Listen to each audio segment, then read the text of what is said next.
I'd like to welcome everyone to today's broadcast of Truth. Today's guest is Christopher Hoyer, the ongoing series, reading his book, When That Day Comes, Training for the Fight. And we're on what, chapter 6 now? I was hoping you were going to tell me because I forgot. Yeah, I believe we're on chapter 6. Okay.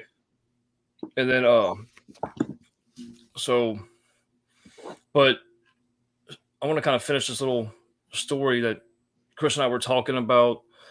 Natalie, her book's starting or due to come out here very, very soon. I'll start with the love notes. And you said you received one you got hanging on the wall? Yeah, we met at a football game of all things. She was the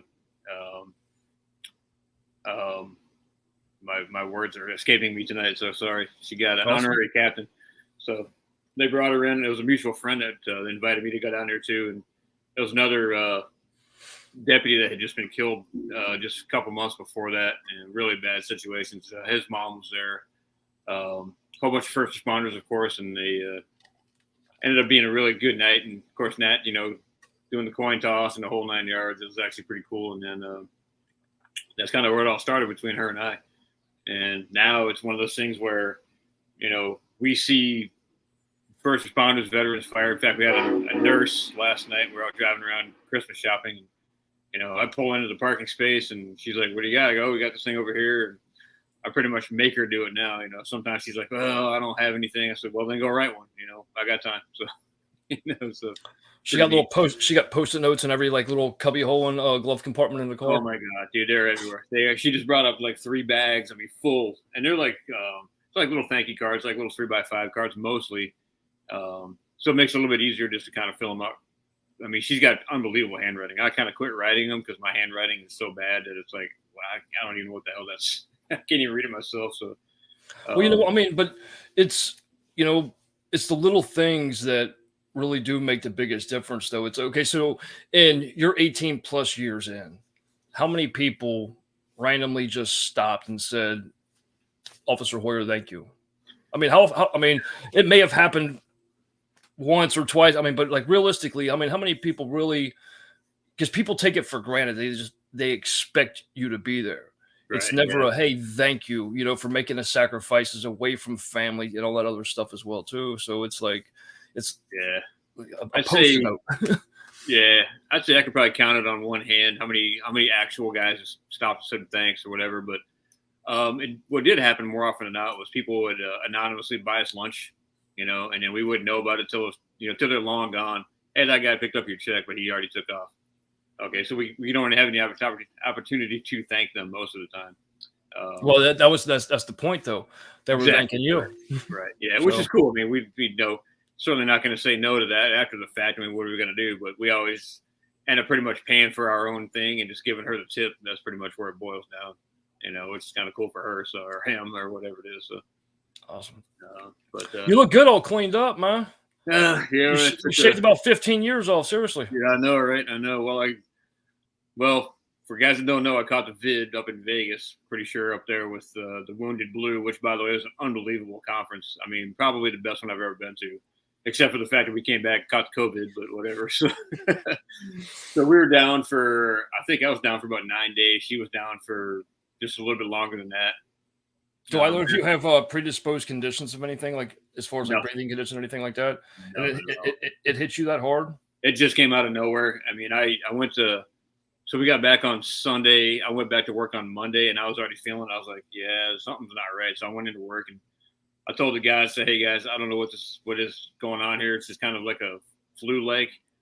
And I was supposed to be doing defensive tactics, train the trainer, and baton and stuff like that. And I told them straight out, I said, "Dude, I'm about 40%. I just don't have it. I have zero energy. I barely made it to work." And now these guys want to throw me around and trying to do all these DT things. I'm like, that's not going to work, man. So I ended up taking the next 2 weeks off after that. And by, I say probably by late Tuesday, Wednesday, I literally could not even get off the couch. I mean, I did not eat a thing for about 3 straight days. It was freaking horrible, man. So, but I came out of it, survived it. I just toughed it out like we do. So. Did you have like lose taste and smell and everything like a lot of individuals have, or You because know, everybody's symptoms are a lot different as yeah. well too. That's why it's kind of hard to like really pinpoint it and everything as well too. So I didn't at first. I had a tremendous appetite loss.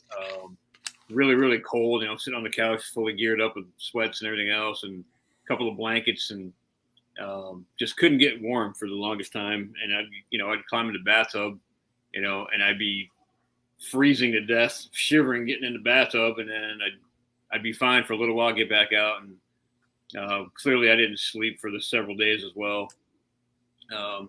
Ended up losing 15 pounds, which I think I've already put back on, but we're not talking about that. So, but then, yeah, after I think it was about the first week, I was making a bath for Natalie because she's, and all the bath salts and all that crazy shit. And so I went to just test and see because that stuff's really strong.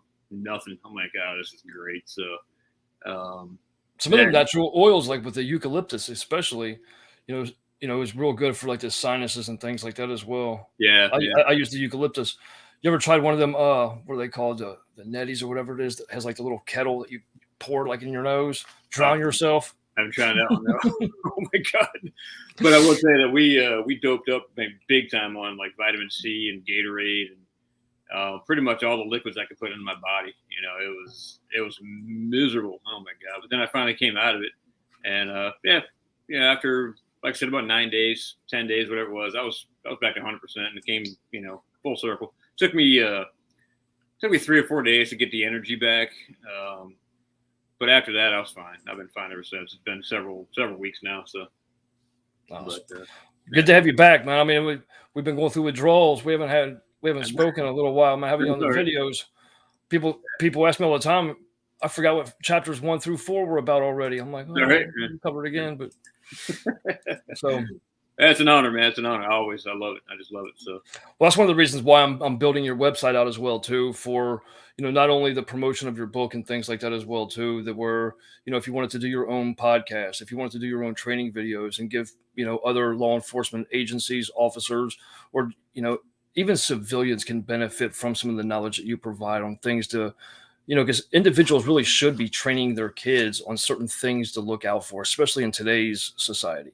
Oh, yeah, and things like that. So, I mean, like, have little videos and things like that. If you wanted to use it, you could use it. If not, but, that way it just gives more exposure into what you do. I mean, you're a blessing to so many. And, it's, individuals just, understand that, if it applies to you, it applies to you. If not, kind of shake it off. But 9 times out of 10, it's going to apply. And they're just like, oh, this is some fucking bullshit. But it applies. Well, this is what I tell people all the time. It's like, half the stuff I teach is just a bunch of shit, but it's a great starting point. And then, I say it over and over again. It's a way, not the way. You take on board what I'm presenting to you, and then you tweak it however you think you need to. You can either add or delete or whatever else, or just completely ignore it all the way around. I won't be offended one way or the other because I know there's lots of stuff that I do that flat out isn't going to work for guys, and I've seen other guys doing stuff, and I'm like, there's no way in hell I'm going to try that because I know it's never going to work for me. So. Well, it's funny too because I mean, you and I have had the discussion, multiple times. Michael Zanito, and we've had the discussion as well too. Kind of like the guy that was supposed to have your back and couldn't jump that fucking 4-foot wall.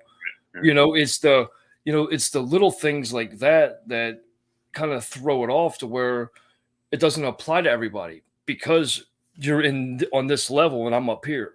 You know what I mean? But in the same sense, if individuals do, kind of take that seed that you're planting and saying, hey, it probably wouldn't hurt for me to kind of get in shape.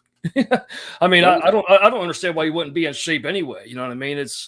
Well, I'll tell you exactly why, because a lot of like my agency in particular, they took away the PC program. They're like, there's no incentive to do it, and you're not required to do it anymore. So many guys are like, well, if I don't have to, then I'm not going to. Well, what is that?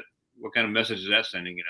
And then same thing with welfare. Hey, if you get a job, we're taking this money away from you. Oh, well, why would I get a job then? Yeah, exactly. Same kind of a thing. My theory was always, I can take care of myself, but if I can't get over the wall and you get hurt, that's on me. That's just not something I can deal with. So, and I was never a rock star. I'm not going to be a triathlon, athlete or anything like that. But I mean, I can definitely hold my own. David Goggins. Yeah. And there's guys out there that believe me when I say. I love the idea of doing the all the running and stuff, but I understand where this is going to go, but I've never seen anybody have a 1.5 mile long foot pursuit.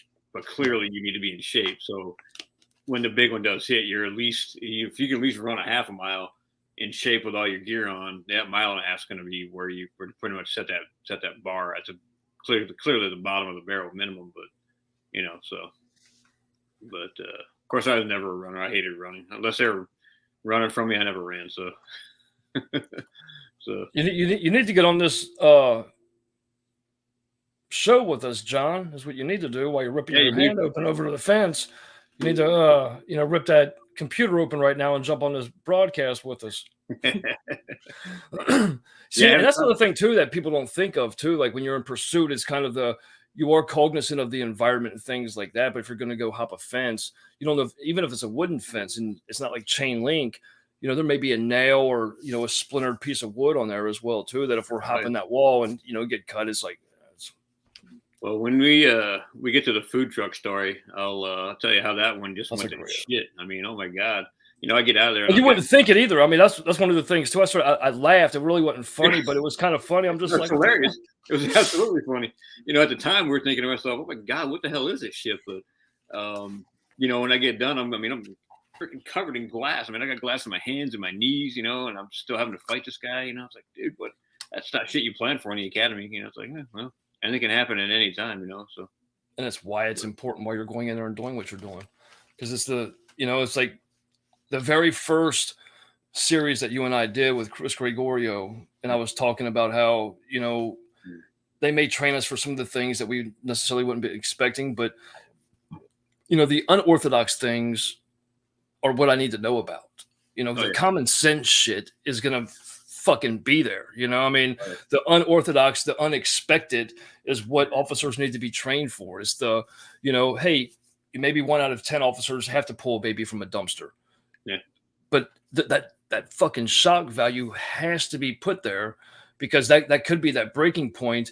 And if you're on a critical incident and you have a brother or sister with you, a partner with you that freezes up because they're seeing, a severe domestic dispute, whether the child is being abused and it's just, they can't handle that. All of a sudden they freeze up. They're putting you in jeopardy. They could be putting the other family members in jeopardy. And it's, one of those things that, I mean, you and I have talked on this. Michael Zanito and I have spoken on this. Chris Gregorio has spoken on this to where it's there has to be a shock value. They're going to have to reinvent the training aspect of everything. We're going to have to. I mean, it's the people are going in, and especially with the suicide rates that we're seeing today, it's disgusting. I couldn't agree more. It's so disheartening sometimes. And then, I break it down in the simplest way that I know how, because that's how my brain works. Is just, I want everybody to know what they need to know here in a controlled environment before you learn it on the street. And I've been talking about that a lot with my students lately. Was that, man, the first time I got into a shooting, clearly at some point in time I learned this, but I never paid attention.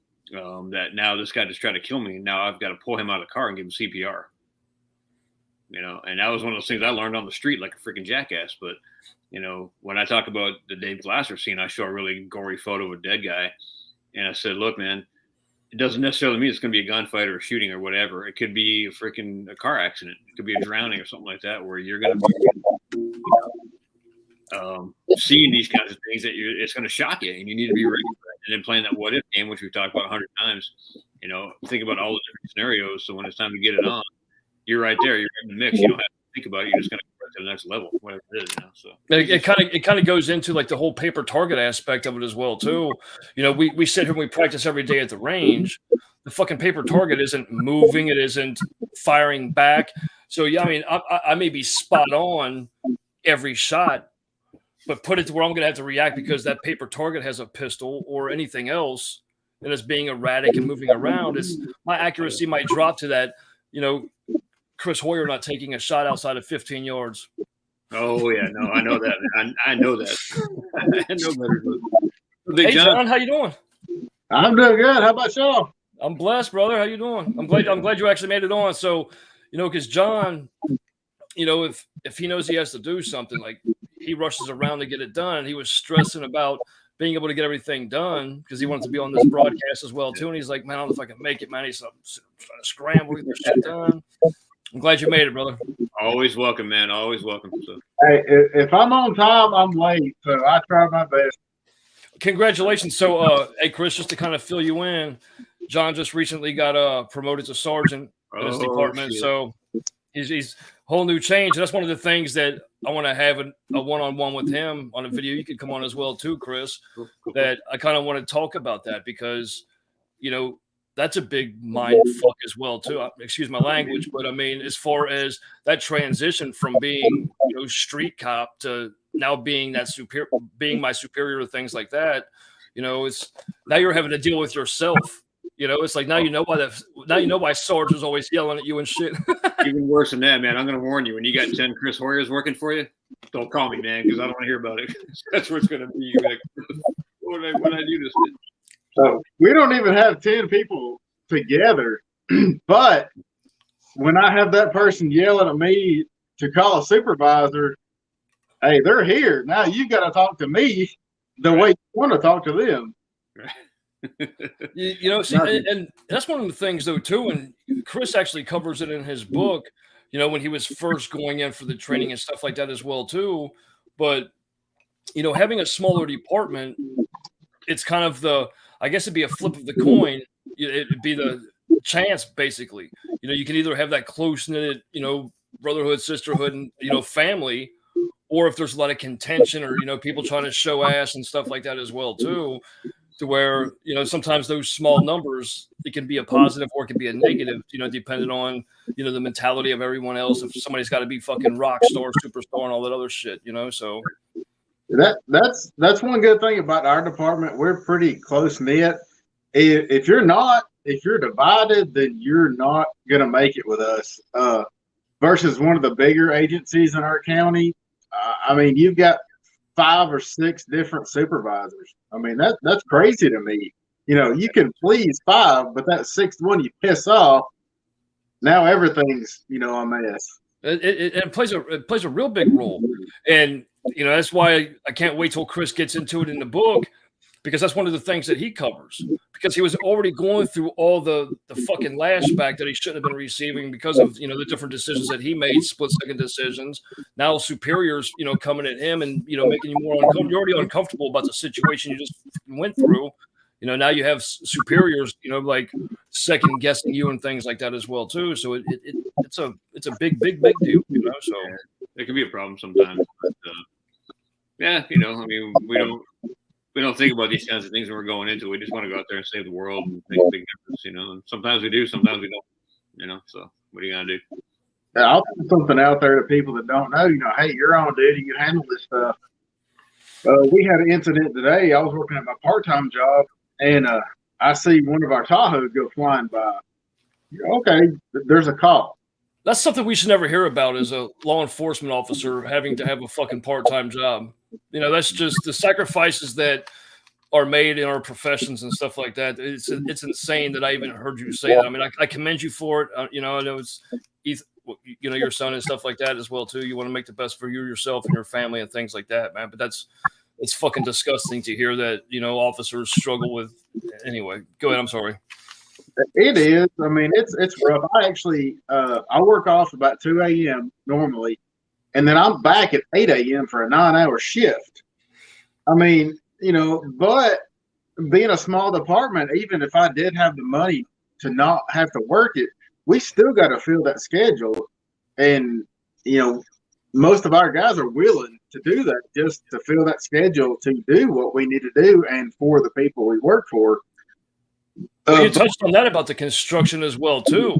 That when you have construction, individuals have to sit there. How, you know, you're already short staffed now. You really got to pull extra duty and stuff like that as well too. So, oh, absolutely, we have to fill those schedules. I mean, to even to serve the people we're working for, you know, we have to serve those. But you know, what I was saying is the people don't realize we are still law enforcement off duty. I saw the day a Tahoe go by, lights and siren. You know, there's a call. He needs to get there. Less than a minute or two later, I see an ambulance go by. Okay, it may be a medical call. Then I see 3 fire truck go by and another Charger with us go by. Turns out it was a fatality wreck that had happened, but one of the first on scene was an off-duty officer. He happened to be close. He heard about the call, and he went. He was off duty, but he still helped handle that call. So even off duty, we're still law enforcement. We still, have a duty to take care of. Awesome. Chris Gregorio actually shared a story to where, he was off duty and, he stopped, and it was kind of like a blessing that he made the decision to stop because, the other guy was, high brass, and the guy, it really shook him up. And, Chris exchanged his information with him to say, hey, reach out, if it was bothering you and stuff like that. But it's sometimes it's that whole fate thing to where, sometimes we're drawn to specific incidents to where, if I would take the call opposed to, Officer Hoyer taking the call, it's one of those fate things of like how that real turnout would have happened, opposed to the other and things like that. Oh, and hey, Chris, just so you know, I don't know if you know it or not, but Officer Hall and his dispatch have your book. Oh, nice. Thanks, guys. Appreciate that. Any feedback is welcome, good, bad, or negative, or whatever you want. I won't be offended. Trust me. You think I'm full of shit, or you love it, or whatever else, man. I want all the feedback I can get. So. Well, that's the real reason I'm having you come on here and actually read this shit, man, so I can be like, look, man, you're full of shit. What do you think, man? That's dead, man. But I'm just gonna blame Natalie, even though she's trying to hide. She just got out of the bathtub, but that's okay. She's coming back on the next show, so she says. So she better be. So my dispatch. She can edit us as we're talking. I'm already getting that already. Oh yeah, my dispatch. I told her that you had been through some stuff. A lot of stuff. And the first thing she said is like, first thing off, he's dealing with a dog. Yeah, he must be a shit magnet. Well, I mean, I don't know. Well, we were talking about this earlier when we first came on, Michael and I, about the new edition, and I felt like such a schmuck because I never added the dispatchers into the original stories, and I was like, I mean, I threw a couple little things in there, but I never really went into the greater detail that I needed to go to. So that was truly the main reason why I went back and did that second version. Of course, I had to throw a few more stories in there as well. But so I felt like, man, what a jackass. Because I mean, I've had so many of my friends that I'm still friends with to this day that are, they still give me shit for some of the stuff I got into on the radio. And then Addie, God bless her, the one that helped me with Dave's scene. She was an absolute rock star. I mean, she just did things that she questioned herself. She's like, oh, no, I made all these mistakes. I actually played the audio for her one day, and she's like, very reluctantly admitted, yeah, she didn't make any mistakes. She did everything exactly right the way she was supposed to. So, what's crazy about that, man, is that it's kind of ironic. It's sad sometimes, though, too. I mean, that you actually know dispatch's name. A lot of officers really can't offhand name a dispatch. Right. That's one of the blessings that, with John's, close to Kayla and stuff like that as well, too, to where that's important, though, because of that, you have to have that specific bond when one information being shared to you, you don't want to be on dispatch's bad side. And then they send you into a gunfight, and it's like, oh, it's pretty calm. He already left the house and things like that. Knowing he's at the front door with a shotgun. It's like, so. That is one good thing about a small department. Me and her work together 98% of the time. And if I have an issue with something she does, I can talk to her about it versus having multiple dispatchers, and having to ask questions that they're not used to. What about this? What about this? Why does that matter? It matters, So me and her have that kind of bond that we know what information we need to give each other. One thing I've never experienced was cross jurisdiction with dispatch. Have either of you ever experienced to where, you're crossing jurisdiction and one dispatch has to communicate to the other? I mean, it's hard enough. I mean, because dispatch is already dealing with a frantic individual on the phone and then trying to, maintain composure, collect all relevant data so that they can, pass it on to, the officer, the paramedic, or whoever's going out to the home. But have you ever experienced it where it was cross jurisdiction, where one dispatch was passing on to the next jurisdiction and trying to share that information to where, all parties involved going to the scene I mean, have either of you ever experienced that? I've never experienced cross jurisdiction. Have you guys ever? We've crossed over some cities before, but it's always the same radio dispatcher no matter what. Is it? Yeah, and luckily for us with our agency, I mean, we had 911 operator. I mean, they're both cross trained; they can both do both jobs. But 911 did just that, and then they'd send the other calls over to dispatch. Yeah, but if you cross state line, because like where John's at, for example, he's right on like the Tennessee border. So if you're going to cross over, you either have to call. I mean, unless it's your own. So like in Florida, and if I'm in pursuit and I'm about to hit the Georgia line, if I don't have Florida Highway Patrol, I have to hit like the county that's coming up, or Georgia State Highway Patrol to be able to, because jurisdiction wise, I can't even cross state line. I mean, I could still pursue that way. I can kind of feed information onto the next, but at that point though, it doesn't. Does that still maintain the same dispatch, or does that transpire over and have to be communicated with? I think as long as you've got the radio towers, that'll pick it up. Because I know we had a chase out in the middle of the freaking desert. We were actually 80 miles from the California border one time. It was awesome, and we lost radio comms all the way out there. So all of our SWAT guys were just on their necks clearing. Free for all. Yeah, it was crazy, man. It was actually awesome. This dude.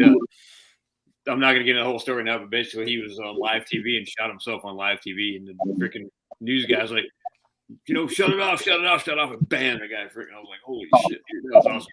Time to go. See you. So I went back into the valley. Speaking of live TV, shit, what was it back in the 80s to where I guess this guy raped the guy's daughter, and the guy was at the airport on the payphone and spun around because the marshals are walking the guy through the airport, and he said, I got to go, and he hung up the payphone and just spun around and just shot the dude in the head on live TV, and it was on live TV. It was like, it's like shit you don't see on live. Didn't have time to censor it or anything. It was like, man. Oh yeah. There's something John touched on earlier. I wanted to kind of take it to the next level. Is when I was on the radio, which was like, of course, constantly. Shit magnet. I know, right? When my voice starts to elevate and I start getting asked up, people know they're like, okay, especially the radio folks, they're like, all right, freaking, 13 x-rays into something, we better start sending some units that way. They didn't have to ask me what it was. They just start saying, okay, everybody heading to the 91 area, whatever it was. And more often than not, I was just getting excited about over nothing. But they know they can read your voice very well on the radio if you're allowed. If you're in that kind of communication with them, so that's hugely important. So, did you get on the radio for your end of watch, Chris? I did, yeah. Which was kind of a huge. I mean, it wasn't a mistake by any means, but chick that was on there didn't know me, and she was brand new. That sucks. So I get on there, I'm like, hey, it's 8:25. We're actually signing off for the final time. She's like, okay, have a good day. So what did I do, my dumbass? I turned the radio off. And then about a minute, I'm getting phone calls. Turn your radio back on. I'm like, sorry. So by the time I get the radio back on, I'm back up and running. I'm down to the property, and I'm turning in all my gear. And it was like a 5-minute speech on the freaking radio. Everybody's like, oh my God, we're so sorry to see you leave and have a good life. And I'm up there, like, bawling my eyes out, fixing the counter, taking all my stuff. Now she's crying. It was hilarious. A couple other officers are standing there and they're going, what the hell's going on here? They didn't know what was going on. They didn't know I was signing off and stuff.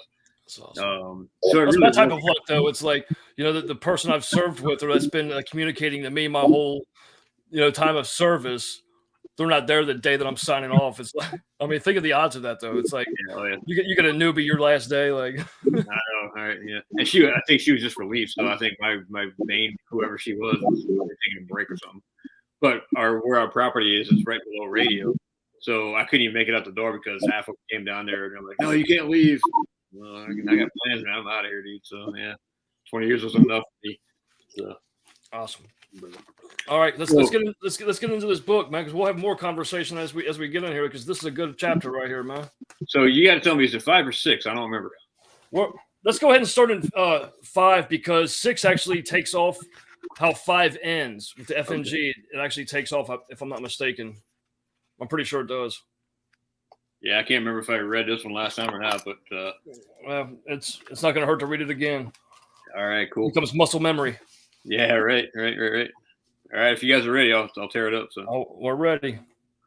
All right, chapter 5, geared up and ready to go. All right, we were informed as a class prepared to work swing shift, otherwise known as the uniform ride-along. We're told this is your time to learn. Do what you're told and not try to be a hero out there. Got it? Sure, I got it. But what if I can save the world? That was my goal. Like that's all. That's the reason why I got into this, right? This was the second of 2 ride-alongs. First ride-along was done in recruit gear. It was your basic white button-down shirt and tie, the worst of the worst academy attire, which we all hate, of course. The first ride-along was not a test. It was nothing more than just observing life on the street with an experienced officer. It was also an opportunity for a little more soul searching. No gun, no authority, no nada. We were commanded to sit in the car and observe. That was literally it. Watch. Second ride along was much better-ish. FTO was a seasoned veteran, a man who would later become my mentor. He was a giant of a man beyond just his massive build. He was a legend among the FTO community, and I, his protege, was ready for anything.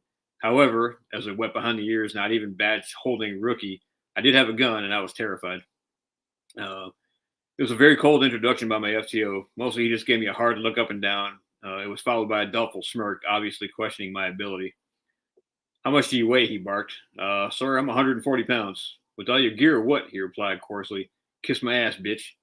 No, sir, I said, biting my tongue. I'm a solid 160 geared up. Of course you are, he chuckled. Let's go, booter. So that night we transported some guy for whatever reason. He was not a bad guy, but nevertheless, people do not go in our cars without being searched. Very good point. This is a practice in due diligence that I wholeheartedly support. Now, having said that, this dude was wearing nothing more than a Speedo and a tank top, and it was up to me to search him just so we could give him a ride. Kidding me, give me a break. I got the feeling my FTO was enjoying it. I could see underneath his poker face, he was secretly dazzled with excitement. Fucker. I was no more than 5 minutes into patting this guy down when the FTO says, did you check the groin area? 5 minutes to pat a guy down, right? So, yeah, no. You know damn well. It was a search that should have taken no more than 60 seconds. However, I spent the whole 5 minutes purposely avoiding that particular area. My FTO knew full well I had not searched the groin area. I looked over at him. He had a dead serious look on his face. However, I knew for a fact that he was laughing his ass off on the inside, watching me squirm while having to perform my duty, a task that would eventually become commonplace in my professional future. Damn it, you know I didn't. Okay, then. It was not a big deal in real world terms, but the dude was out there. If he had anything else in those shorts, I think it would have been time for, never mind, I'm not going there or there. As it turned out, the guy was not carrying anything. I glared at my FTO for the next 3 hours.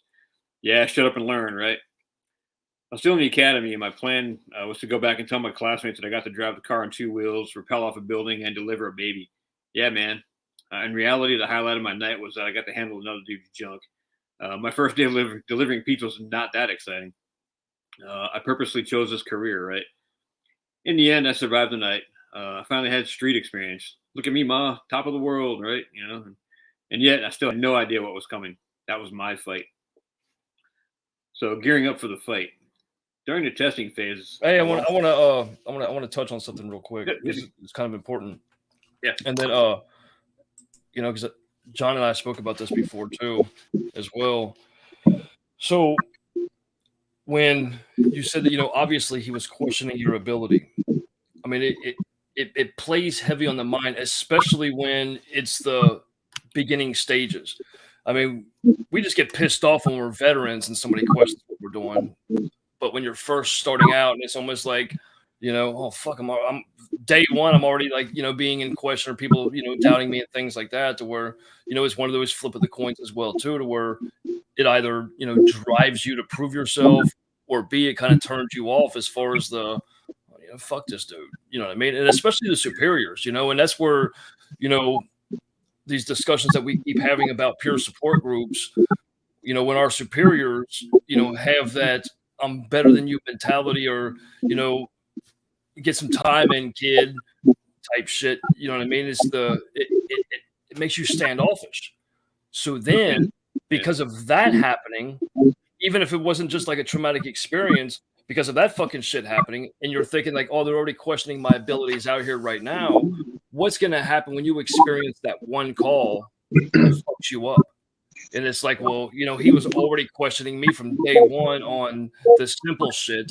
If I go to him and just say, hey, look, I'm still trying to process what I just seen back there on a domestic violence dispute or that child abuse dispute. You know what I mean? It's from day one, that hesitant factor is already instilled in your mind, like suck it up, bitch. Just go on to the next one. Right.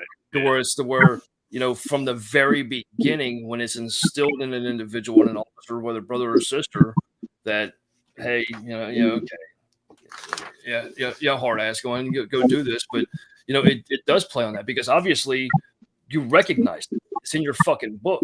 So that's something that's stuck with you. And then when if it sticks with an individual the wrong way, though, and then they become hesitant about reaching out to whether it be their peer or their superiors, it plays a large role. And that's why what you do going into agencies, and I want to see a lot more of it as well. I was talking to Chris Moore about it with the fire department, to where it has to be more, core level.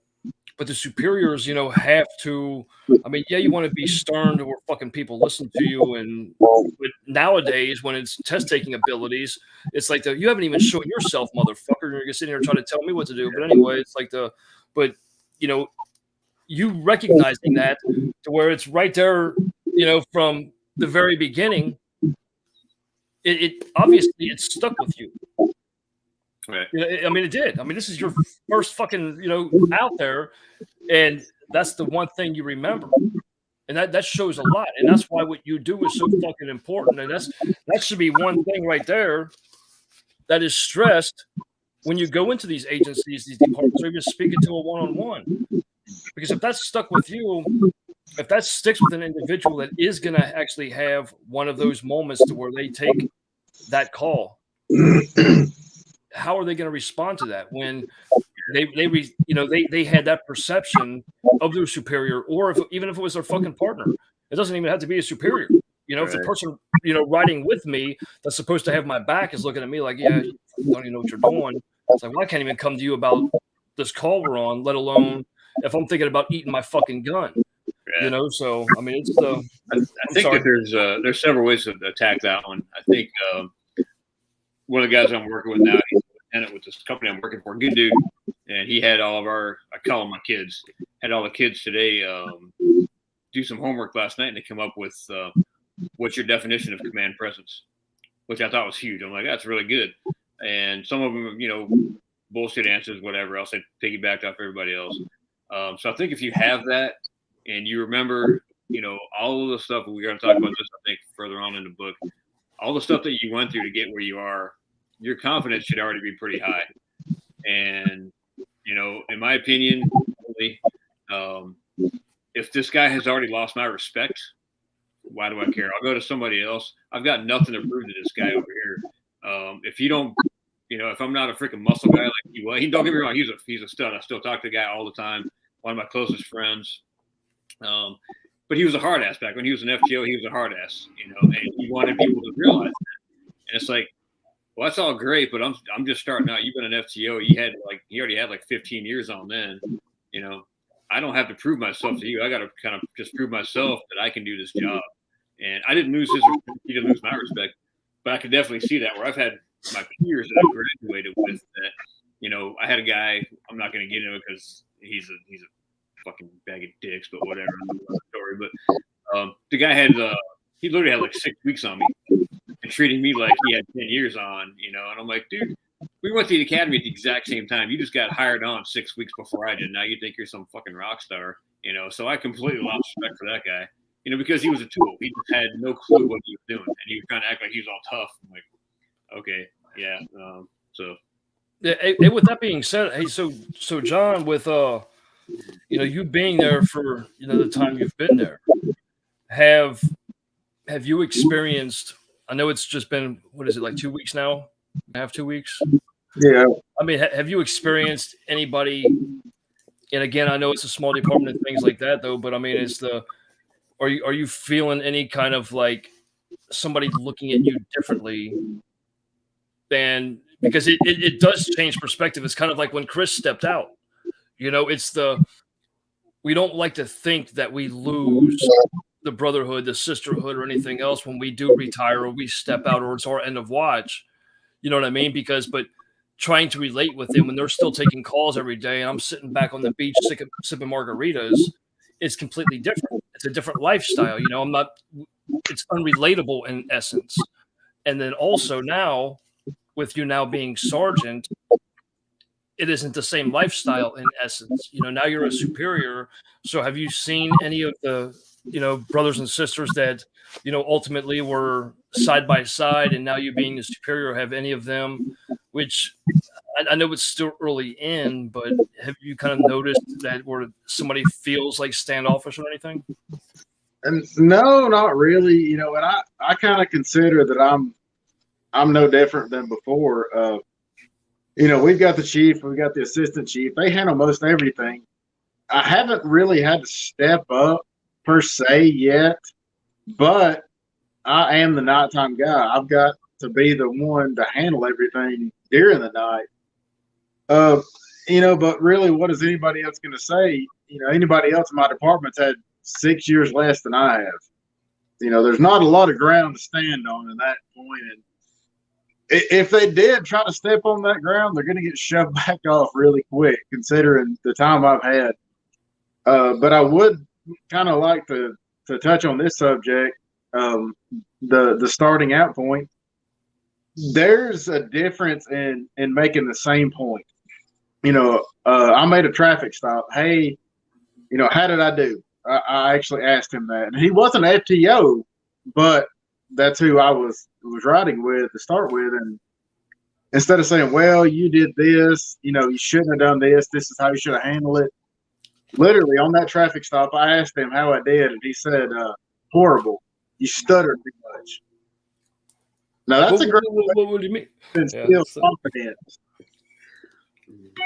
Well, that's actually important, because suspects pick up on, especially the vetted criminals, they pick up on that nervousness that we may have on approaching them, whereas oh yeah, okay, I got me one, and it may be that fight or flight that kicks in because of that hesitation, or because of the unsureness that we have in our voices, and I'm not going to say masculinity, but the authority that we have, when we're speaking to someone. If we can't even get the fucking sentence out, that person's gonna be sitting there like, oh yeah, I got me one right here. You know what I mean? So yeah, but that's your FTO's job to back you up on that kind of stuff.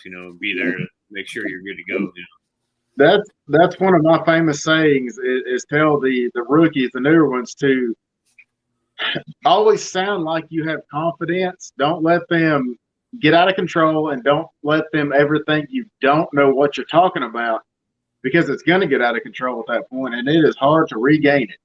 Oh yeah. Well, you're gonna get it back. And on top of that, I like talking about shit that nobody likes to talk about, that everybody kind of like hides behind. But like in today's society, in today's culture, okay, it's vital. And I'm glad you actually brought this up, John, for real. Because it goes into it, like what Chris was saying about how somebody looks at you. It's like sometimes we don't know. It took you asking instead of them. And like Chris just said, that's up to that FTO. That FTO should have you shouldn't have had to ask how you fucking did. If he's seen that issue initially, he should have just been like, hey, Officer Hall, hey, try to be clear on the words. But in today's culture, today's society, okay, the hesitation, and again, like with the media, the hatred towards law enforcement, if I'm going up to a car say I'm just on a traffic stop, or I'm going up to somebody's door, okay, and then dispatch didn't say, hey, it's African American male, or it's a Hispanic male, or it's whatever the case may be, okay, but then all of a sudden that door opens, and then I see that it's an African American male, I see that it's a Hispanic male, or whatever the case may be. Now, all of a sudden, because of lashback, because of me having to walk on fucking eggshells, or because my superiors were second guessing me every time I took the calls, like this, it's a big fucking issue. And it isn't that authority that comes out in stuttering over the words, or, being authoritative when you're given direction that, okay, hey, step back for a second, ma'am, or step back for a minute, sir. You know what I mean? It plays a big role. And again, I'm glad you brought that up, because I actually want to have a broadcast about that specifically, because it, again, going back to the vetted criminals, the ones that second guess that. You see these fucking YouTube videos about they see Officer Hall on your fucking badge. what's your badge number? Oh, you got Officer Hall right here, you fucking clown. You know, it's like, but you know, people watching these YouTube videos like, oh yeah, I got this, man. You're violating my rights. It's like, get the fuck out of here. But you know, that hesitation, because you know, unfortunately, officers buy into that shit as well. So then that affects how they're able to perform their duties. So if I'm going out there because my superior, you know, is second guessing everything I'm doing, and now I'm carrying around my fucking manual with me, like I got to make sure I do this right. Hold on for a minute, sir. Hold on. You can't do that, you know. And going back to that, you have to be sure on what you're saying as well, too. Kind of like that might have been why that guy was looking at Chris at first. Chris probably, you know, subconsciously thinks he did everything right, but the guy was probably looking at him like he didn't know what the fuck he was doing because of like he might have seen something but just didn't want to address it. You know what I mean? Well, I got to touch on that really quick because I think clearly it takes a long time to learn our job. I mean, it's just a fire hose of information. Clearly, it never ends. Yeah, absolutely. This is something that I learned about, you know, dealing with bad guys. You know, I don't change my attitude when I walk in my door of my house. I'm the same guy that I was when I was on the street. Now, clearly, I'm Poor Natalie. But yeah, but. You know, what worked really well for me was I didn't change my tactics when I saw the guy get out of the car and he's a black guy or he's a white guy or he's, you know, Chinese or whatever he was. I always treated people as, okay, a person. Exactly. You know, and that made it very, very simple that the lines weren't blurred. There was never any question about, okay, you're either a criminal or you're not a criminal. I don't care, and I've told people that all the time. I'm equal opportunity ass kicker. I'll kick the shit out of you whether you're a girl, a boy, black, white. I don't give a shit. Wheelchair or not. Yeah, exactly. Oh yeah, don't get me started on that. But that's just if you have that mentality of it doesn't matter to me, that's going to be expressed to them as well. You know, if they want to bring race into it, hey, you know what? You're the only one bringing race into this topic. I'm not. All I'm treating you as a citizen of this community or whatever you are. If you're a criminal, you can be treated as such. If you treat me nice, I'm going to treat you nice the same way. I mean, it's very, very simple. That can come back to FTO as well. You know, one, you know, if they tell you, well, you should have done this, you know, you could do this different, you're like, okay, cool, I'll try it next time. You know, like he said, you stutter too much and, you know, well, damn, I'm a dumbass. I don't know what I'm doing. But they could also come back as, why did you talk to them like that? That was a female. Now it's in your mind that I should not handle them this way. I should handle them different just because. And that's a simple statement they can make, but something that will stick with you. Yeah. Well, and it's how many scenarios were given to you?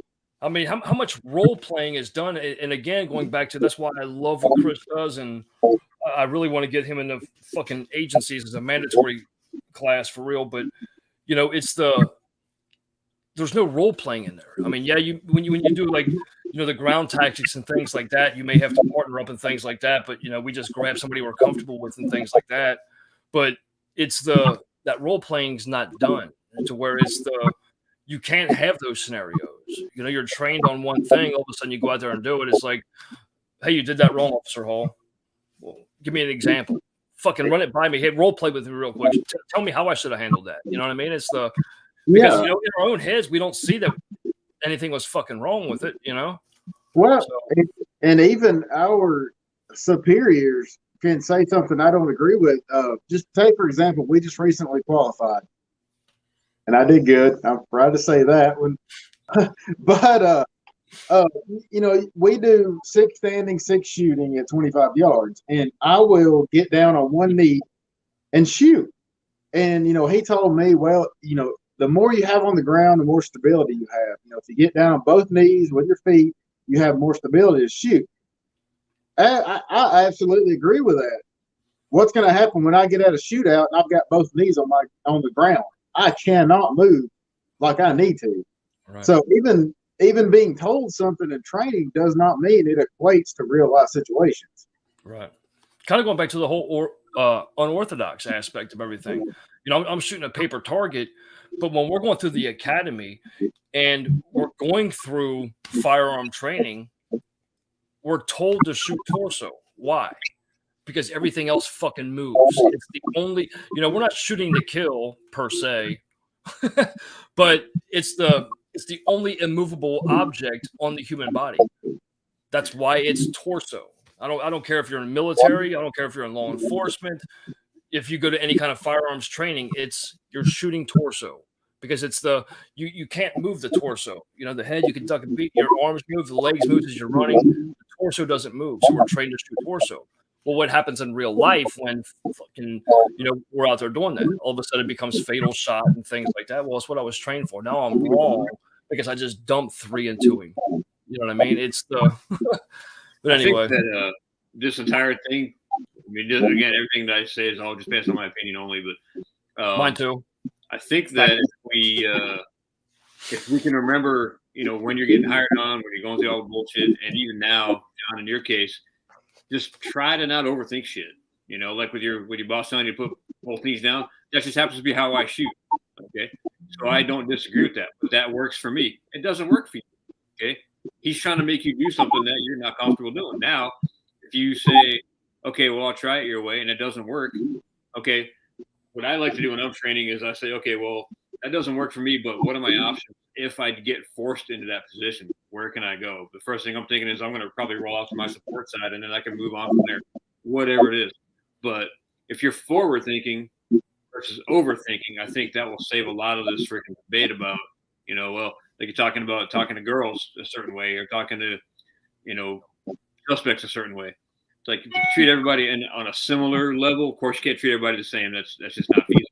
That's a great point. If you don't overthink it too much, I think that makes it, for the bad guys, whatever. I mean, I don't really give a shit about them, but for us, because we got to do this job every day, we're out there every single day making contact with folks.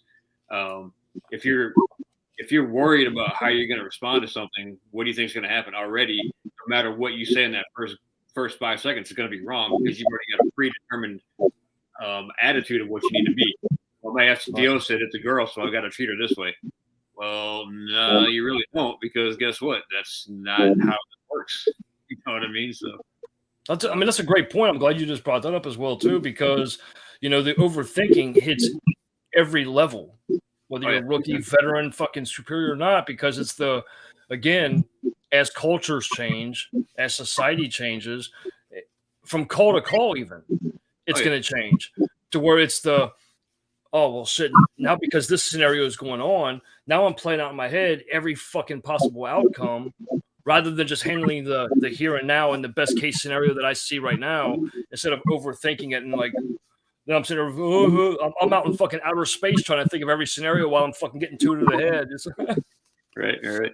No, this. We talk about this all the time. You do that what if playing, that role playing, before anything happens. Why are you sitting in your car where I'm being bored riding around or whatever it is? That's when you start thinking about that kind of stuff, not during an incident or call or whatever. Hey, and with ride-alongs, like how you just said that right there. I mean, that's something that should be done anyway, because how many times I myself didn't see any action in a week and a half. I didn't see it. It was stopping by fucking grocery stores, fucking the corner shops and things like that. Traffic stops, yeah, but there was no action. So, that ride along, role playing while you're driving or sitting or doing surveillance, doing that role playing, like, hey, Officer Hall, hey, just for instance, hey, if this scenario happened, how would you handle that? What would be your first response? And if somebody has to hesitate, you can address them at that point, because, giving somebody a scenario verbally is really no different. It may take a little bit longer, actually, but it's really no different than a real scenario taking place. So you role playing like that, if you have a ride along with you, or, even during roll call, it wouldn't hurt, just because you have that mix. During roll call, we have the mix of our superiors, the veterans, the fucking rookies, the cadets, and everything else, to where that role playing, to where what works for Officer Hall may not work for Officer Hoyer, and what works for Officer Bagby may not work for Officer Hall. So seeing that role playing, and we can kind of adhere our own skills, our own abilities, and us knowing our own skills and our strengths and our weaknesses, we can apply what we've seen from Officer Hall and kind of mix it with what Officer Hoyer was displaying to us, and have our perfect fucking medium. I'll tell you part of the problem with that, which I love, because I do that all the time. 2 problems that I see. First, you got to have guys that are just too fucking arrogant to admit that they wouldn't do it that way. So you got to be thin. You got to be thick-skinned. You can't be thin-skinned about this shit. And then you also got to be open-minded. You've got to be able to say, yeah, you know what, your way is way better than my way. As cops, John, back me up. You know as well as I do. I ain't doing that shit. Fuck that. You know, Hoyer's way is the only way. That's all I'm ever gonna do. Yeah, I'm teaching guys how to shoot Weaver versus isosceles. You can't stop these guys from shooting Weaver. They've been doing it for 20 years. I can't get on the range and say, well, this is better if you do this and this and this. What are they going to do? They get into a shooting, they're going to go right back to what they've been doing. Look, I've shot this target 100 times, man. Look at this. You can't tell me shit. It's like, and I'm not going to go in there and convince anybody that my way is better, which is why I like doing what I do on a more of a subtle level, where it's like, hey, you know what? Again, this is a way, not the way. If you take something on board, just try something a little bit different. You might be able to tweak yourself and just make it slightly better. I mean, who knows? Oh yeah, and for FTO, for a veteran, anything, you've got to be open minded to, hey, this rookie's got a point.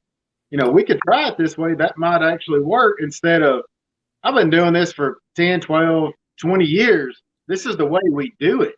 Right. You can't be. That's one of my biggest pet peeves. I can't even get started on this whole thing. Well, that's how we've always done it.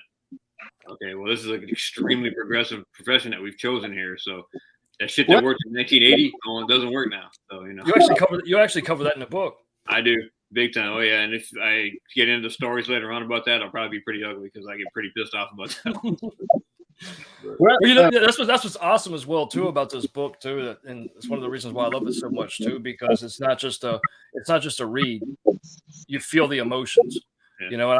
I mean, I'm sure you probably wrote it the same way too, but plus Natalie being able to depict it to where it actually does show that raw emotion, it's fucking perfect, man. If it wasn't for her, this thing would never have launched. I mean, it'd probably still be sitting on my computer right now. But anyway, you guys want to pick it back up again? Of course. Unless we got more to talk about, I don't care. Hey, we're on here to hear the book, man. All right, cool. All right. It'll be fucking 2023 by the time we're done with these chapters. All right, so gearing up for the fight. During the testing phase, I watched several monster-sized, scary dudes tested against me. Considering their strength and brawn, I was sure they'd be a shoe-ins, and a lot of them were naked. There were also recruits who were much smaller than me. As it turned out, physical preparedness was not too tough to grasp. Practicality was the key. As for comfort, forget it. There was no comfort in 117-degree weather at 1,400 hours. I would have been on perimeter for 2 hours. Yeah, right. Keep fighting. So you do your best and you drink a lot of water, which brings me to the importance of gearing up. What does that look like? Knife on support side, check. Laces tucked into boots, check. Non-Widowmaker holster that does not require a tom lock release, check. Secondary weapon that you regularly train on, check. Anything with Velcro, zippers, and cool patches that read the infidel or this is the tool and I'm the weapon, check. St. Michael medallion somewhere close by, check. Hey, every little bit helps, right? Check. The holster thing was a big deal. Mine was a holster that nearly ended my career and almost my life. I got talked into the latest and greatest rig setup like new officers often do. We were told something like, okay, this holster is incredibly simple to operate. Begin with a pirouette and then yodel 3 times, slap the side of it and then grab the bottom and push up at a 45-degree angle and voila, it's out and you're good to go. Well, maybe over-exaggerating a little, but once upon a time when my partner and I rolled up on an armed robbery suspect, things went bad very quickly. I was the passenger. The dude, i.e. our subject, was walking on my side of the car away from us. We stopped a few hours behind him and exited the car. Actually, it all happened a little quicker than I expected because oftentimes I had time to prep the holster prior to contact. However, in this case, there was no time. We were out of the car. My partner delivered the commands. The bad guy spun around and inside his waistband was an Uzi. He was eyeballing me because I was the closest threat, but by the grace of God, he decided not to play, which was good for me because I could not get the gun out of the holster. Had he engaged me, I would have lost, no question about it. Thank God for a competent partner because he was out and ready to rock and roll. Thanks, bro. Needless to say, that rig got tossed. Let me touch on that really quick. It's not like I didn't train on that particular holster setup.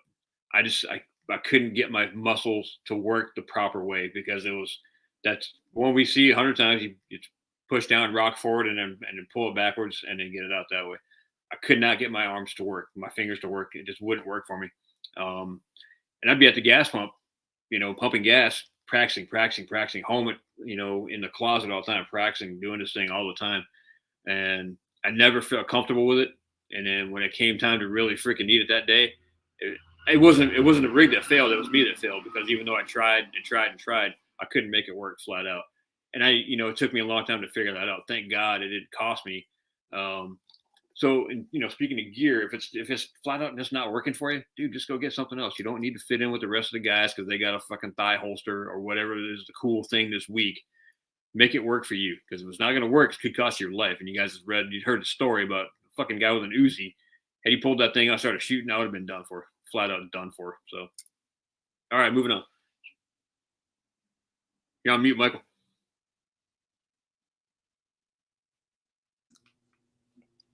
I put John and I both on, that way when you're reading, the background noise doesn't actually go in there. But so I mean, that's a great point, because the way that I pull from hip from holster, the 9mm doesn't work as good. That's why I love the 1911-45, because it has the double safety on it. It has the grip safety, and it also has the safety clip. Because going down, and especially on instant reach, there's been a lot. You probably don't hear about it a lot, but there's been a lot of like officer, discharge firearm, just holster, or and especially in heat of moment. You know what I mean? And that's why I've always been an advocate for 1911 styles, to where it has that double safety, where you can just grab it out, pull it out, and go. But positioning of equipment is vital. Oh, absolutely. And it's a lot of people don't know how to put their utility belt together to where it fits you, and it kind of goes with like the left hand, right hand kind of individuals, to where everything's been accustomed to like right hand fit. Now all of a sudden it's like the left hand fit and things like that, and vest holster as well too, shoulder holsters, but that's a great point. I want to rewind real quick if you want to spend some time real quick, because I want to go back into like the training because of like relevance, to where demographics is one of the things that's overlooked a lot as well too, especially when you see, an officer that transfers from, say, East Coast over into the West Coast, or they go from the North down to the South, to where temperature, when you're saying about you're actually going out there with the fucking 117-degree weather while you're in full gear. It's somebody that may be well trained and say, "Oh, suck it up, bitch. Come on, let's go." You can't. It affects individuals different, to where, training on one spectrum isn't even close to being the same on another. It's kind of like when we went to war, and it's like the Cold War, and we're over there in like, minus 30 degrees.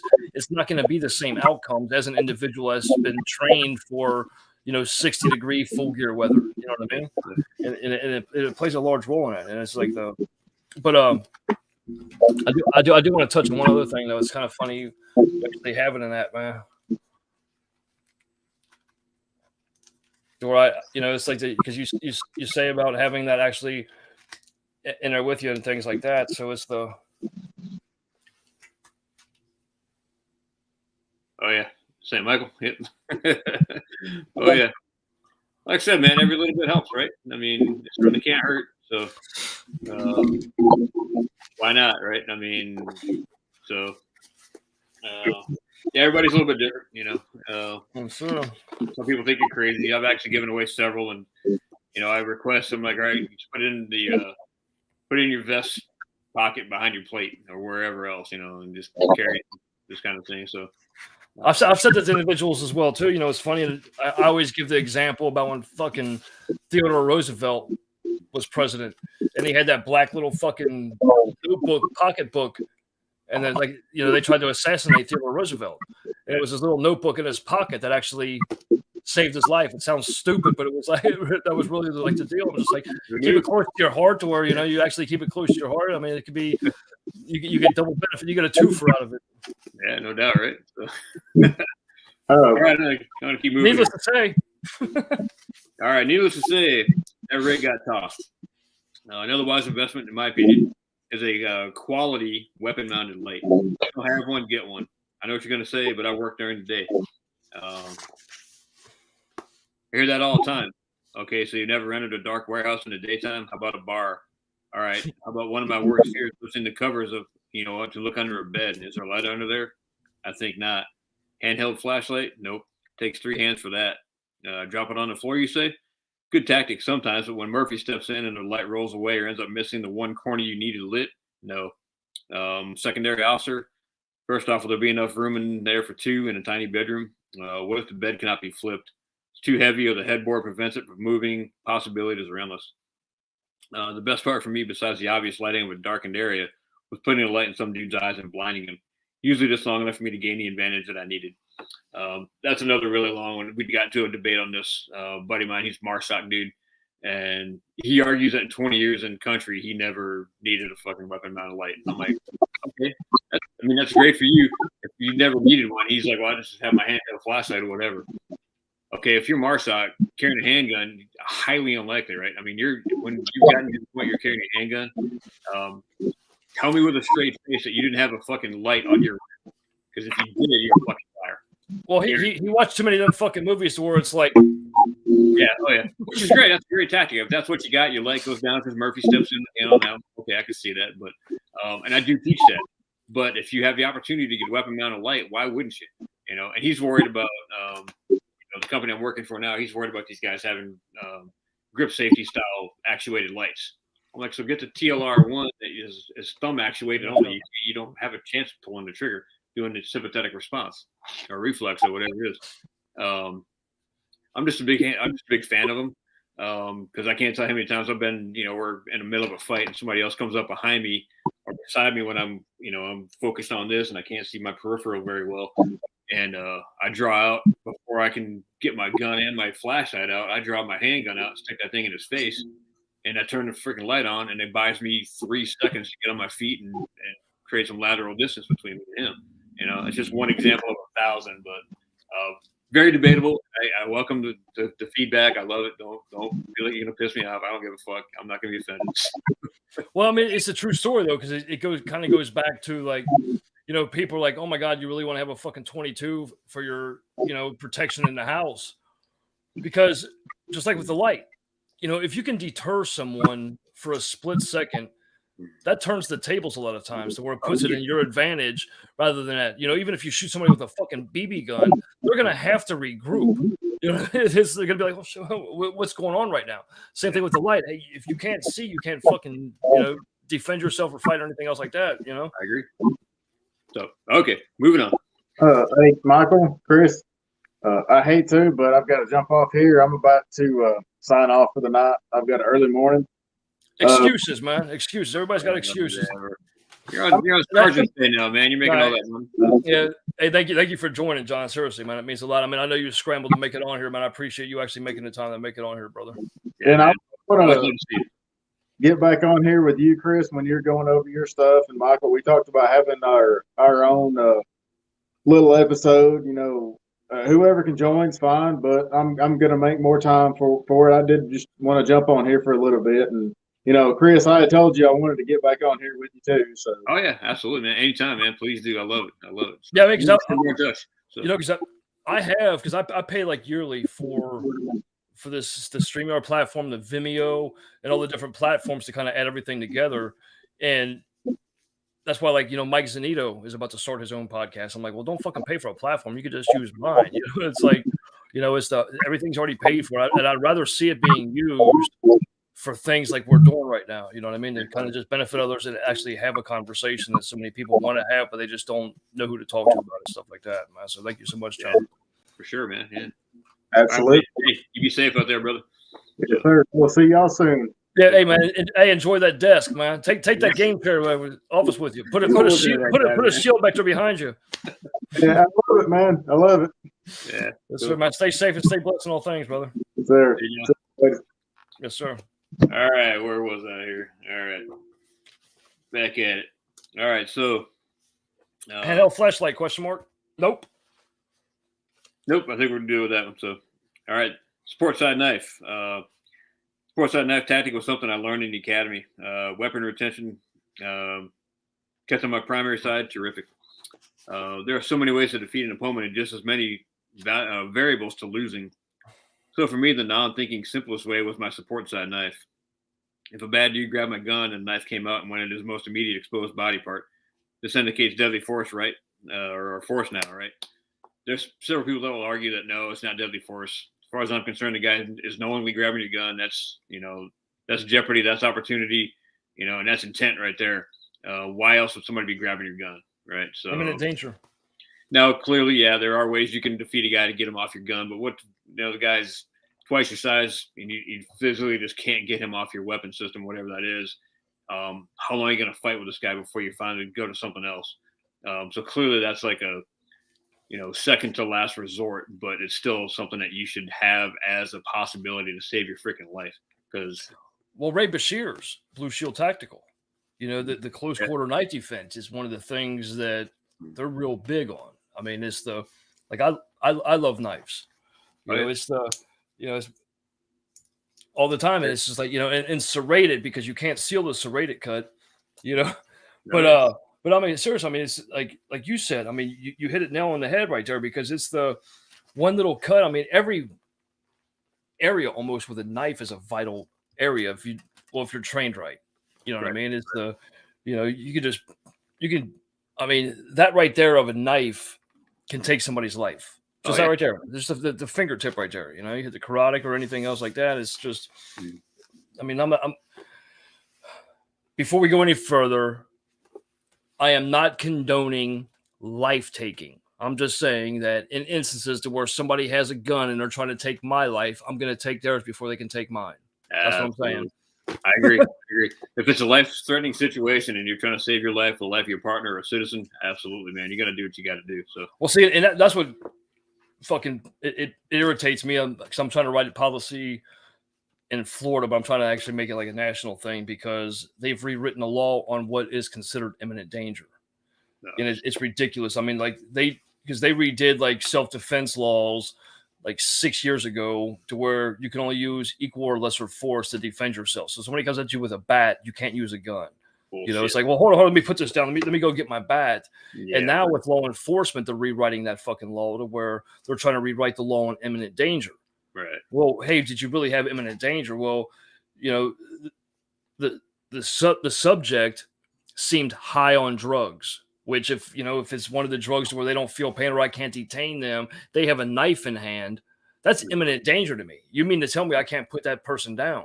You know what I mean? It's like, give me one law enforcement agency anywhere especially in the United States, but anywhere in the world that's going to tell you that you're going to stay at the same level of force versus going to one higher. Yeah. That's stupid. I mean, obviously these are people that have never been in a critical situation, that don't understand the dynamic, how quickly it happens. And this guy's not going to say, okay, I'm going to stand by and I'm not going to swing that bat at your head. It's kind of funny you mentioned that particular one, because when I was in the academy, I had that exact scenario. And I freaking pulled my gun, I proned the guy out, and they're like, why'd you prone him out? Why wouldn't I? Nobody else did that up until I ever did it. That bat can kill me. I was like, I'm going to put this guy in the best controlling position I can put him in. Why am I going to put him on his knees? He can still swing that bat and crack my knees. So no. Of course, I'm going to separate him from the weapon, get him on the freaking ground, stand by, wait for more units. I mean, that's common. I mean, that's as least common sense as you can get. So fucking A, whatever. Well, no, because I even put in that situation. I said, well, because my situation was the knife aspect of it. And they're like, well, subject had a knife, you have a gun, that's not imminent danger. I'm like, the fuck are you talking about? I said, I'll tell you what, give me a knife, you take that gun. Yeah. I guarantee I'd stake my career, I'd stake my life that if I have a knife and you have a gun, I'm not going to say 100% of the time, but the vast majority of the time, if I have a knife and somebody else has a gun, I'm going to win. Oh, I guarantee you are.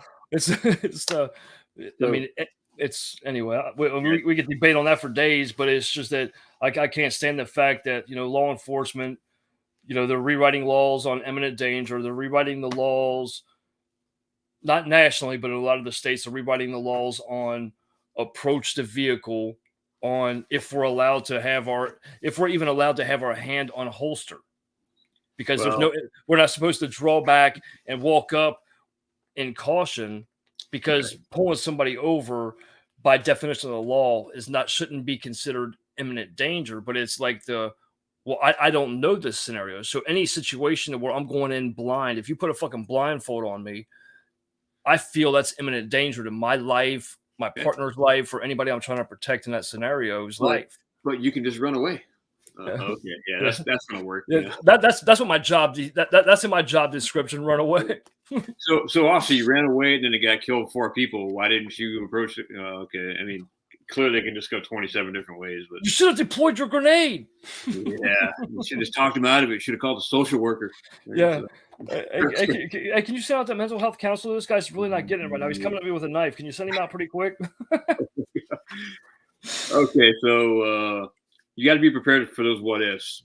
And then there's a less obvious piece of equipment: shoelaces. I learned the hard way that they can get looped onto the gas and brake pedals. It's a sinking feeling, not just because it can negatively affect your driving, but even worse, it can mean you getting stuck in the car. If you needed to jump out in a hurry, it could be a problem. While we're on the subject of driving, I will say that I am religious about wearing seatbelts on and off duty. There are 2 different times to consider: when to put it on, when to take it off. In this line of work, seatbelt can be cumbersome depending on the situation. When making a stop, I learned the best time to disengage a seatbelt is seconds before coming to an actual stop. It allows you to exit the car more quickly and lessens the chance of getting trapped, so to speak, by an unexpected intruder. There really is no excuse not to wear it while you're driving. Honestly, who's ever been ambushed at 70 miles per hour? I say wear it. That's just like, I'm in the habit before seatbelts on before I even put the key in the ignition. Yeah. It's chain of, and it becomes muscle memory. People say, "Oh, it's uncomfortable." It's like it isn't really. I mean, it's like I'm not gonna say hang yourself, then I'll get a bunch of lashback about that. But if the seatbelt being uncomfortable, I feel trapped. It's just going across. There's so much compression. It rubs on me. Okay, and then when you get ejected, then come see me. Yeah. Hey, come tell me that that was more uncomfortable than pulling the shards of glass out of your forehead. Yeah, right. You freaking whack your head on the steering wheel. Make sure you realize that thing doesn't bend, by the way. So, yes, sir. My first thing when I get in the car, first thing I do is I lock the doors. I know it sounds kind of paranoid, but how many guys get carjacked? They're not going to smash your window. They're going to try to open your door first. Mm-hmm. At least that guy tries opening your door, realize that he can't get it open. More often than not, the first thing I'm going to do is I'm going to open that door and I'm going to knock the guy on his ass. And then I'm either just going to drive away or I'm going to draw a weapon or whatever it is, run his ass over. Well, I mean, it's all like predisposed reaction. I mean, it's just like in restaurants or like heavy traffic public areas and things like that with my back's to the wall. I face the door. It's as soon as I enter anywhere, it's kind of like entry points, blah, blah. I want to sit at this table over here if possible. It's like, so you can sit right in the middle. I can't sit in the middle of a restaurant. I don't know. I can't do it. That kind of shit is, I mean, clearly I'm well aware of my surroundings, but those kinds of things never bother me. I mean, the one thing I don't like is I don't like people coming up and standing behind me. Clearly, you can feel the breath on the back of your neck. Dude, I can just feel the presence, and it's one of those things where I ride the train to work every day, and I'm usually, if I'm standing at the doors and other people are approaching, I'll usually just step back and let everybody else get off first, especially the ladies, being a gentleman and stuff like that. But yeah. I try. Natalie doesn't necessarily agree, but yeah, what does she know? She's not here. So. Wait, I'm waiting for the yell, but I didn't get it. So I was waiting for something to come across the screen, like yeah, that might be next. Okay. So speaking of driving, my FTO was relentless when it came to keeping the car stocked. Hopefully, I didn't skip a page here. Okay, I didn't. You say better be gassed up, rookie. Is that a spot of my view on the windshield? Crumbs on my seat, Mountain Dew can, and the cup holder. Well, move your ass and clean it. Yeah, I pretty much kept that thought to myself. But the truth was, I was horrible about stocking my car. I was always running out of envelopes or crime scene tape or cones. I had plenty of ammo and tactical stuff, though.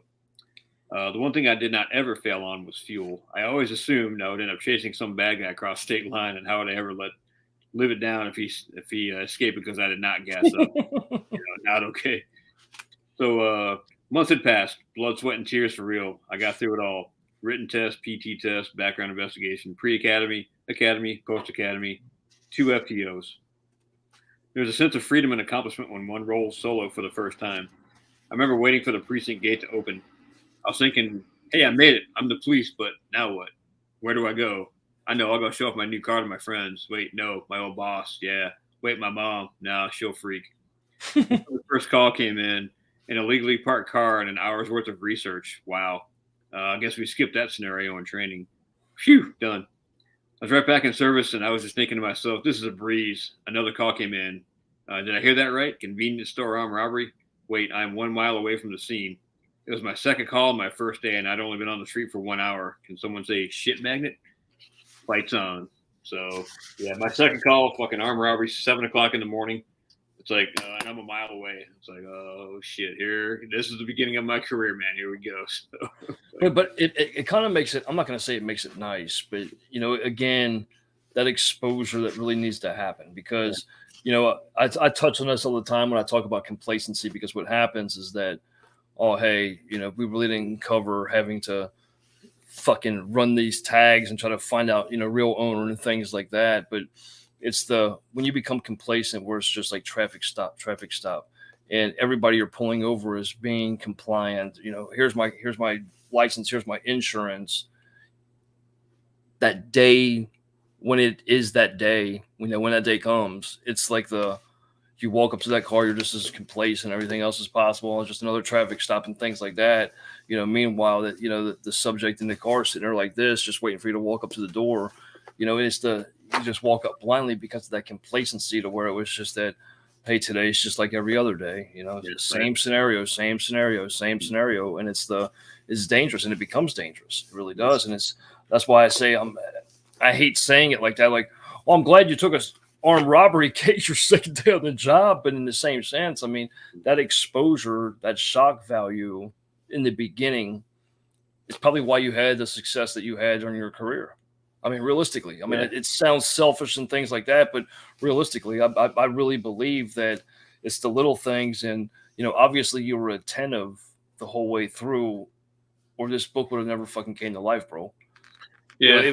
It wouldn't have happened. I mean, the things like with, him second guessing you, that's stuck with you through fucking 18 years of you actually having service, that when you finally, turn it in, your EOW's there, that you're writing your book, and that's something that's stuck with you. It's important, and that's why shock value works so well while they're young. Before they're facing like, oh yeah, I already know this shit, man. It's like, so. Well, I just, the reason I remember that is because he ended up being a really good buddy of mine, still to this day, and I mean, truly a mentor. And there's certain things from your career that you remember, and there's certain things that you don't. I mean, I've had guys come ride with me, and I'll see them however long it is later, like, hey, remember that time? And I'm like, I don't think I've ever even met you. And they're like, dude, we spent like a day in the car together. Oh my God. So that some of that shit just becomes much more impactful later on throughout your career. But some things, I mean, you can't remember it all, and that's why we're doing a report writing class today. And I pointed out to them, I said, look, guys, you think you're going to remember the shit. I guarantee that by the time a year, 5 years goes by, you're not going to remember especially the specific details of a call that happened back then. So that's why you need to take those copious notes and make sure you got it all squared away and stuff like that. Because, your brain works weird. How much of what you do is repetitive? Again, because I'm sure there's a mix in your groups that you have, like some of the seasoned vets or self-proclaimed vets in the room and things like that, to where, it doesn't seem important. But then all of a sudden tomorrow, when the same thing is covered in class or the same thing's covered but under a different scenario, sometimes it does take that repetition for it to finally like sink in, for that training to really be able for me to apply it to my everyday case. Kind of going back to the guy that's fucking doing nothing but regular traffic stops. Well, where everybody's compliant. It's that, oh man, tell me nothing, man. I don't need this in my profession until that day comes. I mean, I love the whole structure of it, title of it. I mean, from beginning to end, bro, it's just like. Well, I'll tell you from a first responder standpoint, as an officer,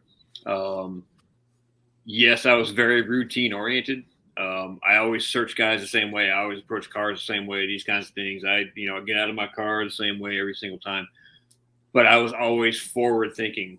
You know, like, okay, well, I know that I position my body a certain way, but for this environment, for this particular scene where I'm at, where's my escape route? What's my backdrop? Where's my partner standing? All these kinds of things. It's going to change every single time. So always thinking about those kinds of things, even though, you know, I always, it sounds kind of weird, but I always pull my FI card pocket up with my left hand and then grab my pen with my right hand. I did it in that order every single time. Does that really make any difference? No.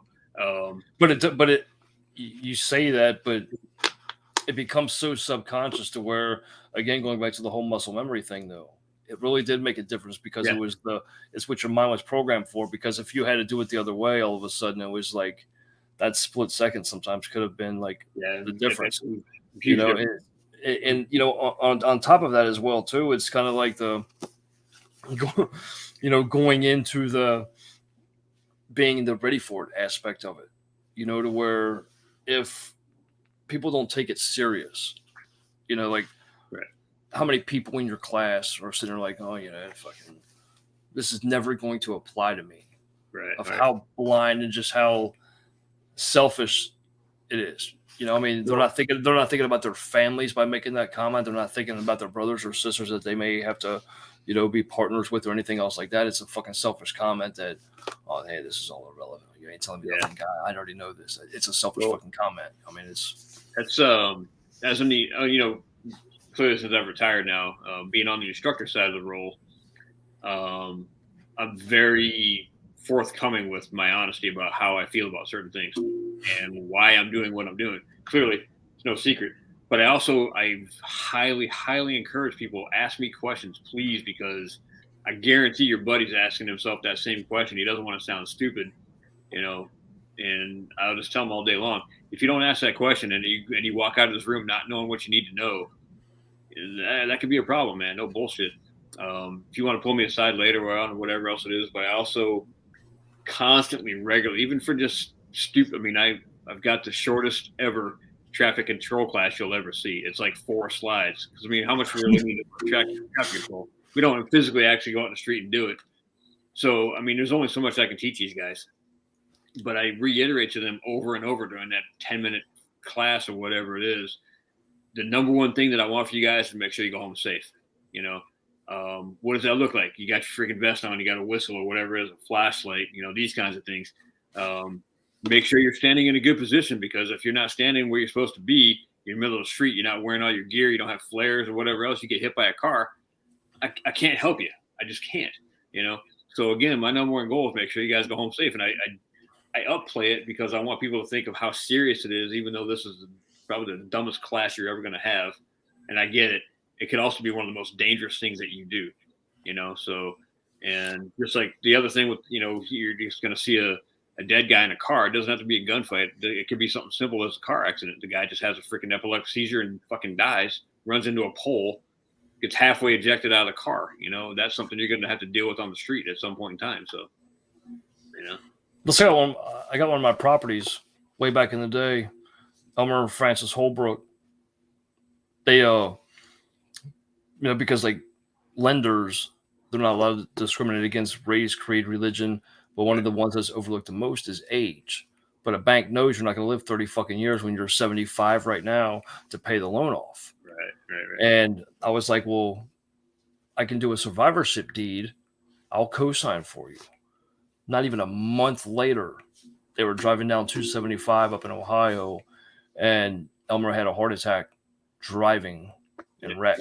You know, and it's like, I mean, it always stuck with me too, because it's like the things that we kind of just take for granted and things like that. That oh yeah, it really doesn't apply to me. Well, yeah, it does. You know what I mean? It's you never know. You absolutely never know. I mean, holy shit. I mean, I can't even tell you how many just stupid close calls I've had where I'm like, holy cow, why am I even still here? I wrote that story in the book. I think it's one of the last chapters. It may even be my new one. I'm not even sure where it's at, but I know I've got it here somewhere of all the shit that I've survived. I'm going, holy, I mean, there's no reason in the world why I should still be walking this fucking earth. I swear, man, but I'm still here for a reason. You hit it right here on page 290, right here. It says, you know why I barked? Because you're a fighter, goddammit. you fought to get hired, you fought through the academy, you fought through FTO, and it's just as soon as you said that, I'll never forget that page because it's one of them things that I look back on the course of why I do what I do today. It's just and why I'm so hard on people. It's because it's you need to be ready for this right here, and that's how I like knew how to go right to that page, man. It's like, and that's what's such a blessing about this fucking book, man. Like something like that, to where it's like I can fucking go, hey, it's right here. Dude, that's awesome. That's awesome. Well, hey, I don't want to cut it short, but Nat's going to bed. I'm gonna call See it. Tell us a good night, man. We got shit to do, bro. Oh, I know, dude. Well, it's already past my bedtime. It's like 8:00 here, so So, no, I really would like to have her on here as well too, because I kind of like to talk about the Love Notes thing because what she did, what she continues to do. I mean, like you and I just covered at the very beginning of this before we actually started going live, to where so many people take for granted the simple things that we can do in life that would really increase the life of another individual, reinvent somebody's life. For example, we walk by people at the fucking grocery store on the streets, like, how you doing today? And if somebody actually stopped and said, oh my God, I'm glad you asked. I'm going through, we'd look at our stopwatch. I got to get out of here. I have other shit to do. We really don't mean it. Like I asked you, how many people in your fucking 18 plus years, how many people said a simple thank you? Yeah. And I mean, and it changes people's perspective. It changes people's lives. And it could be like I don't even know why I fucking do this every day. I put so much blood, sweat, and tears and time into doing what I do.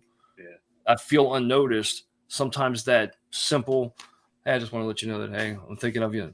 Thank you for what you do. I'm gonna let her sell that one when she comes on, because we've got stories that she tells way better than I do that are just like, oh my God, things that you would never even think about hearing. We had one guy that's really super special story. In so many words, he basically said that 50 years of suppression from the Vietnam War all got released from a love note. Like, fuck, man, this poor guy. That's awesome. For Seriously, I mean, days, you could draw tears out in 4 words. She does all the time. I mean, like today, she did one today. She had a veteran who's talking about some stuff, and lady started crying right on her. I'm like, yeah.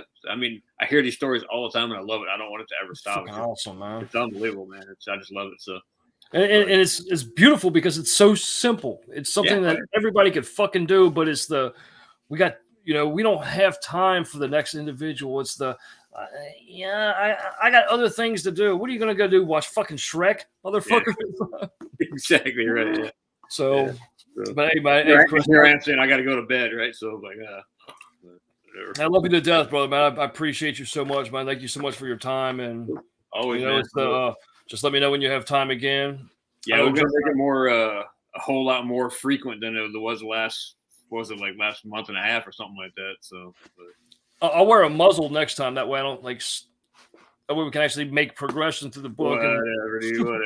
But I know John likes being on here with you. That's why, like, every time that he knows I'm scheduling on with you, he has to be on and things like that as well too. I love it, man. I think that he actually wants to schedule one with. I think he actually wants to do a one-on-one with you too, to kind of like talk about some certain things that that'd be great, man. You've said before and stuff like that. So you guys get some rest.